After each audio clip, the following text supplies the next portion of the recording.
भवानी धाम की जय। मित्रों, जहाँ कथा विराम लिए थी वहीं से आज आगे बढ़ रही है। श्री भगवान शंकर के दो गण नारद के पीछे शिवलोक से ही लग गए थे और उनके मन में आशंका हो गई थी कि भगवान शिव की बात नारद ऋषि नहीं माने हैं, इसलिए अब इनके ऊपर कोई न कोई विपत्ति जल्दी आने वाली है। इसलिए उनके पीछे लग करके उनके सारे कृत्य को देख रहे थे। रहे तहाँ दुई रुद्रगण, तेजा नहीं सब भेव, विप्रवेश देखत फिरहीं, परम कौतुकी तेव। घूम फूल कर वो रुद्रगण भी वहीं आकर बढ़ गए जहाँ देवर्षि सुंदर रूप ले करके फूले फूले बैठे थे। उन्हीं के बगल वो रुद्रगण भी बैठ गए और उनकी कूट भी कर रहे थे। गोस्वामी जी के शब्दों में देखे क्या कूट कर रहे थे।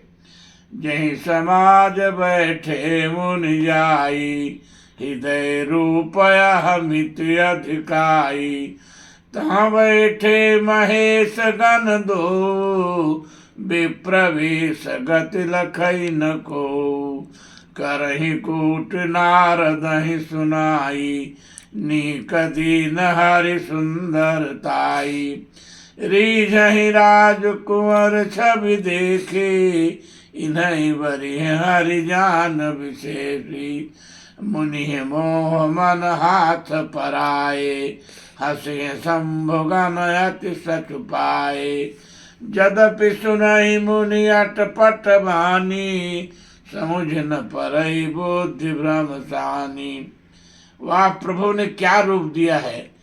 राजकुमारी विश्वमोहिनी प्रभु को समझ करके इन्हीं से विवाह करेगी। इसी तरह की नाना प्रकार की बातें कूट स्वरूप वो लोग कर रहे थे। और माया रूपिणी विश्वमोहिनी के पास इसलिए नारद सब कुछ सुनकर भी कुछ नहीं समझ पा रहे थे कि उसके मोह में ग्रस्त थे। भगवान की इस लीला का रहस्य चरित्र कोई अन्य तो नहीं जान सका, लेकिन माया स्वरूपिणी विश्वमोहिनी जान गई थी और वो देख रही थी।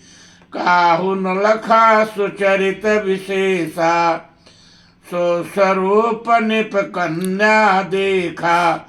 मरकट बदन भयंकर देही, देखत हृदय क्रोध भाते ही। विश्वमोहिनी ने देखा कि हमारे स्वयंवर में यह विशाल मरकट कहाँ से आ गया। इस पर उसको थोड़ा सा क्रोध आया।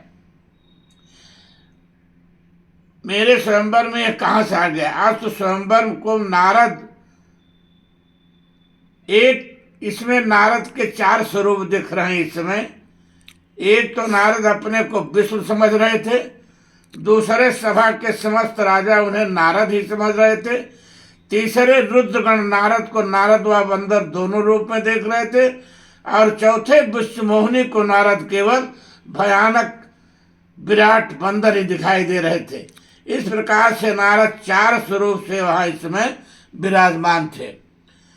प्रभु ने उनको बंदर का रूप क्यों दिया? क्योंकि इस समय वो विश्वमोहिनी के सुंदर रूप के गुण पर रीझ गए हैं। और जब मनुष्य ज्ञान वैराग्य तप जप हर कीर्तन से विपरीत हो जाएगा और काम लोभ क्रोध माया में डूब जाएगा, तो वो सुंदर रूप उसको कैसे मिल सकता है। इसको आप सुंदर रूप तो उसी को मिलता है जो शरीरधारी है और जो शरीरधारी छल रहित होकर प्रभु का स्मरण करे। गोस्वामी जी के शब्दों में देखिए, सोई पावन सोई सुभग शरीरा, जो तनु पाए भजिय रघुवीरा। सोई सर्वज्ञ गुणी सोई ज्ञाता, सोई महिमंडित पंडित दाता। धर्म परायण सोई कुल त्राता, राम चरण जाकर मन राता।